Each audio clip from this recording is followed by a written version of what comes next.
우리가 상대방과 말싸움을 할 때 또는 토론을 할 때 자주 쓰는 공격 그리고 좋은 수법이 하나 있어요. 양자택일의 함정에 빠뜨리는 거예요. 뭘 골라도 여러 가지 공격의 빌미를 제공하는 그런 수법 중에 하나입니다. 그때 당황하게 되면은 또는 그 양자택일의 둘 중에 하나를 고르게 되면 무조건 지는 거예요. 말싸움을. 그러니까 그런 아주 좋은 수법이 있습니다. 우리 15절 말씀을 같이 한번 읽어보겠습니다. 15절입니다. 이에 바리새인들이 가서 어떻게 하면 예수를 말의 올무에 걸리게 할까 상의하고. 아멘. 이 15절은 참 중요한 전환점이 되는데요. 바리새인들이 예수를 말의 올무에 걸리게 하기 위해서 이제 상의를 해요. 뭘 고르더라도 당황하게 만드는 그런 것들을 이제 논의를 하는 거죠. 이 15절 말씀, 오늘 읽었던 본문의 상황이 어떤 상황이고 어떤 장소가 되냐면은 예수님의 고난 주간에 해당하는 본문이기도 해요. 화요일에 해당하는 본문이기도 합니다. 예수님께서 예루살렘 성전에 오셔서 그 성전에서 자행하고 있는 장사판을 엎어버렸어요. 그때부터 여러 종교 지도자들이 예수를 주시하고 있어요. 지가 뭔데 설쳐대? 도대체 누구 백 믿고 저러는 거야? 하면서 그 도끼 눈을 가지고 부릅뜨고 예수를 보고 있습니다. 그때 예수님께 따져 묻지만 예수님은 다시 도로 재질문을 하는 거예요. 너희도 한번 생각해 봐라. 세례 요한의 세례가 하늘로부터 받은 것이냐 사람에게부터 받은 것이냐 온 것이냐 물어요. 이건 난처한 질문이에요. 예수님께서 먼저 사실 이 방법을 쓰셨어요. 세례 요한의 세례가 하늘로부터 온 것이라고 믿는다면은 대답한다면은 세례 요한이 나에게 세례를 줬는데 왜 내 말을 안 믿느냐? 난처하게 따져 물을 수 있고요. 사람에게서 받은 세례라고 대답한다면은 그럼 그 주변에 있는 사람들이 세례 요한을 안 좋게 볼 수 있는 질문이었어요. 사람들은 하나님을 믿기 때문에 하나님을 따르고 또 예수를 따르고자 많이 모였기 때문에 세례 요한을 그렇게 사람에게서부터 받은 권위라고 생각한다면은 유대인들이 안 좋게 보는 거죠. 그런 난처한 질문을 이미 한번 경험을 해봤어요. 그리고 또 여러 가지 이제 비유를 들죠. 포도원의 아들의 비유. 포도원의 주인이 두 아들에게 일을 맡겨 시켰어요. 근데 장남은 하기 싫어요. 나중에 반성하고 뉘우치고 포도원에 가서 일을 했어요. 둘째 아들은 네, 알겠습니다. 일하러 가겠습니다. 해놓고 가서 일하지 않았어요. 그 아버지의 말을 따른 사람이 누구냐? 맏아들입니다. 장남입니다. 그래, 그렇다. 너희보다 세리와 창녀들이 먼저 하나님 나라에 들어갈 것이다. 그 비꼬는 말은 아니지만 되게 지적하는 말을 해요.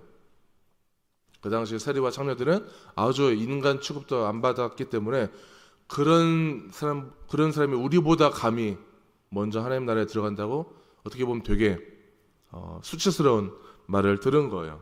그 이후에 계속 소장농 비유가 이어지고 그리고 얼마 전에 했던 혼인잔치 비유를 또 들었습니다. 혼인잔치 비유는 하나님 나라에 누구나 천국에 초대받았지만 하나님께 선택받아야 된다는 것을 얘기해 주시는 거예요. 누구나 혼인잔치에 들어갈 수는 있지만 그 혼인잔치에 맞는 예복을 입어야 되고 그 주인의 눈에 들어야 하는 그런 비유를 말씀하신 거예요. 누구나 다 천국에 다 들어갈 수 있는 건 아니다. 하나님의 말씀에 응하고 따르는 사람이어야 천국에 들어갈 수 있다. 그런 말을 하는 것입니다. 근데 그런 말을 할 때 예수님과 논쟁하는 종교 지도자들만 있는 것이 아니라 그 예루살렘 성 안에는 수많은 군중들이 같이 있었어요. 그 모습을, 그 논쟁을 지금 지켜보면서 식은땀을 흐르면서 긴장감 속에서 듣고 있는 거예요. 이제 바리새인들이 오늘 아까 읽었던 15절 말씀에 의하면은 작전을 바꾸는 거예요. 지금까지는 군중들 앞에서 공개적인 논쟁이었습니다. 이 종교 지도자들이 이제 여러 가지 예수님에게 질문을 했을 때 예수님으로부터 나오는 뭔가 진리를 알고자 질문한 것이 아니었어요. 따져 묻는 것이었어요. 근데 이제는 완전 함정에 빠뜨리기 위한 질문을 하는 거예요. 16절에 보니까 아주 중요한 조합이 나와요. 첫 번째 보니까요, 자기 제자들, 바리새인들의 제자들이에요. 그러니까 바리새인들이죠. 바리새인들과 헤롯 당원들이 손을 잡습니다. 이 바리새인들은 어떤 사람들이냐면은 반로마 사람들이에요. 유대 민족주의가 강한 사람들이에요. 뭐가 중심일까요? 율법이 중심이에요. 하나님의 말씀이 중심인 사람들, 내 민족, 우리 바리새인 세력, 이런 것들이 중요한 사람들이에요. 헤롯 당원들은 친로마 세력들이에요. 그리고 뭐 율법이고 뭐 그런 게 중요하지 않아요. 로마가 전 세계를 주름잡는 제국이기 때문에 로마로부터 나오는 정치 권력이 매우 중요한 사람들. 그러니까 이 바리새인들과 헤롯 당원들은 섞일 수가 없는 물과 기름 같은 적대 관계입니다. 그런데 손을 잡았어요. 각자 이익을 위해서 손을 잡아요. 어떤 이익이죠? 저 예수를 제거하기 위한 목적이 한 가지 공통점이 있기 때문에 손을 잡고 같이 와서 함정에 빠뜨리는 질문을 하는 것입니다. 근데 먼저 함정에 빠뜨리는 그 질문을 하기 전에 하는 말이 있어요. 16절 하반절을 제가 읽어볼게요. 하반절. 당신은 참되시고, 예수를 보면서 얘기하는 거예요. 당신은 참되시고 진리로 하나님의 도를 가르치시며 아무도 꺼리는 일이 없으시니 이는 사람을 외모로 보지 아니하심이니이다. 자, 맞는 말인가요? 틀린 말인가요? 맞는 말, 내용 자체는 맞는 말이에요. 그런데 이들은 예수를 진정으로 인정하기 때문에 하는 말은 아니에요. 아주 전형적인 위선적인 아첨이에요. 이렇게 말을 시작하면서 예수를 넘어뜨리기 위한 밑작업일 뿐이죠. 그리고 그들은 단지 생각을 묻고자 하는 거예요. 생각을 물어서 넘어뜨리기 위해서. 정치인들이 토론을 할 때 상대 후보자들을 떨어뜨리게 하기 위한 수법 중에 하나가 바로 이런 거예요. 양자택일. 특히 국민들의 정서가 반으로 나뉘어진 민감한 주제에 대해서 yes, no를 물어보든지 아니면 이거 아니면 이거, A냐 B냐를 물어봐서 뭘 선택하든지 무조건 국민들의 절반에게 지탄을 받을 만한 질문을 하는 것입니다. 아주 좋은 수법이죠, 이런 것들이. 17절, 과연 어떤 질문을 하는지 한번 보도록 하겠습니다. 17절 말씀 보겠습니다. 같이 읽어볼게요. 그러면 당신의 생각에는 어떠한지 우리에게 이르소서. 가이사에게 세금을 바치는 것이 옳으니까 옳지 아니하니까 하니. 아멘. 질문은 간단해요. 가이사에게 세금을 바치는 것이 옳으냐 옳지 않느냐 대답해라. 둘 중에 하나만 대답을 해야 돼요. 질문을 보니까 이 질문이 얼마나 난처한 질문인지 알려면은 가이사가 누군지 좀 우리가 알아볼 필요가 있어요. 자, 가이사는 어떤 사람이냐면은 율리아스 카이사르라는 인물이에요. 율리우스 카이사르. 이 사람은 전설적인 인물인데 로마가 전 세계 제국으로 자리 잡은 후에 500년 동안 이어져 온 정치 체제가 있었어요. 로마 정치 체제. 아주 굳건하게 500년이면 적지 않은 기간이죠. 근데 그 500년의 정치 체제를 무너뜨리고 로마의 황제가 된 인물이 율리우스 카이사르라는 인물이에요. 500년의 정치 체제를 무너뜨리고 본인이 황제가 됐어요. 어마어마한 인물이죠. 근데 그 인물이 잘 다스리다가 BC 44년에 암살됩니다. 그런데 암살된 후에 생겨난 로마 황제들은 전부 다 이 가이사라는 칭호를 자기 이름 속에 넣어버렸어요. 너무 워낙 전설적인 인물이기 때문에. 그러니까 이 가이사라는 인물은 그 율리우스 카이사르라는 인물에서 따오긴 했지만, 가이사라는 인물은, 가이사라는 그 이름은 로마 황제를 뜻하는 칭호예요.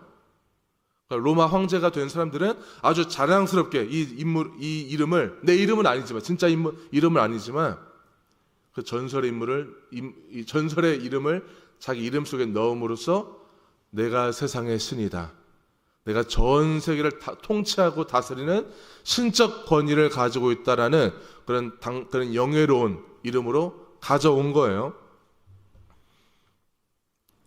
동시에 황제 숭배의 중심 개념이 됩니다. 로마 세계에서 이 가이사라는 인물은 세상을 다스리는 신적 권위까지도 보는 거, 어떻게 보면은 신보다 더 높은 권위로 보기도 했어요. 일단 하나님은 눈에 보이지 않지만, 다른 신은 보이지 않지만 이 황제는 눈에 보이는 인물이잖아요. 그러니까 신보다 더 높은 존재로 사람들은 각광받았습니다. 자, 예수님 시대에 지금 논증하고 있잖아요. 논증하고 있는 이 시대의 로마 황제 이름은 티베리우스라는 황제예요. 티베리우스. 그 사람이 그 당시 가이사라고 볼 수 있죠. 티베리우스가 황제가 되기 전 황제는 아우구스투스라는 황제예요. 마치 이 북한의 수령 체제 속에서 본다면은 김일성, 그다음 김정일, 그다음 김정은, 이 사람을 신격화하고 초월적 존재로 보는 것과 같습니다. 이 티베리우스 황제는 유대인들이 싫어했어요. 유대인들은, 특히 바리새인들은 더더욱 로마를 싫어해요. 왜 그럴까요? 현재 이 당시 이스라엘은 로마의 속국이기 때문에, 로마의 식민 지배를 받았기 때문에 그 황제를 싫어했어요. 근데 싫어하긴 했지만 유대인들이 사용하는 동전 중에 데나리온 동전에 티베리우스 황제 얼굴이 새겨져 있습니다. 그리고 그 동전에 문구도 새겨져 있어요. 그 문구가 어떻게 되어 있냐면은 신의 아들 아우구스투스의 아들 티베리우스 황제라는 문구가 새겨져 있어요. 로마가 싫더라도, 황제가 싫더라도 어쩔 수 없이 그 화폐를 사용해야 되는 거죠. 나는 신의 아들이라는 선언이 담겨있는 그 동전을 새겨진 것을 사용해야 되기 때문에 유대인들에게 이 일은 단순히 정치 문제가 아니라 노골적인 우상 숭배로 이어지는 신성 모독적인 체제 속에서 우리가 순응해야 되는 상황이니까 싫어했어요. 그런데 순응해야 돼요. 바리새인들과 헤롯 왕은 당연히 그 동전들을 사용하고 있었어요. 이미 이 로마의 신성 모독적 체제에 다들 거기에 적응하고 순응해야만 했어요. 그 증거가 인두세였어요. 인두세. 로마 제국이 이스라엘에게 부과한 세금입니다. 너네가 로마 황제 아래에 살고 있다는 증거로 내는 세금이에요. 다 내야 되는 거예요. 유대인이라면 누구나 다. 이스라엘 사람이라면은. 그러니까 유대인 입장에서 이 인두세를 내는 것은 하나님보다 로마 황제를 치켜 세우는 꼴이 되기 때문에 얼마나 불편하겠어요. 그러나 거역할 수는 없는 그런 체제 속에 있는 것이죠. 자, 그럼 여기서 가이사에게 세금, 가이사 황제에게 너희들이 싫어하는 가이사에게 세금을 바치는 것이 옳으냐 옳지 않느냐. 자, 그럼 옳다고 말하면 어떻게 될까요? 가이사에게 세금을 바치는 것이 옳다라고 예수가 대답을 한다면은 너는 로마의 협력자가 되는 거야. 친로마 사람이 되는 거야. 그렇게 되면은 누가 제일 싫어할까요? 유대인들에게 반감을 사게 될 거예요. 거기서 다 지켜보고 있는 유대인들로부터 지탄을 받게 될 것입니다. 가이사에게 세금을 바치는 것이 옳지 않다라고 대답을 한다면 이거는 너는 반로마 선동자가 되는 것이다. 정치법으로 고발이 가능해요. 네가 뭔데? 그 로마에 순응해야 될 존재인 네가 거기에 세금을 따르지 않는다는 것은 그건 반로마. 그럼 로마에 도전하는 것이다. 로마에 도발하는 것이 되는 것이기 때문에 고발이 가능한 거예요. 어떤 대답을 하더라도 예수는 그 성전 앞에 수많은 사람들이 보고 있는 상황 가운데 공격의 빌미를 줄 수도 있는 상황입니다. 이거는 표면적으로는 세금에 관한 질문이긴 하지만 근본적으로는 당신은 지금 누구 편인가? 로마 편인가? 하나님 편인가?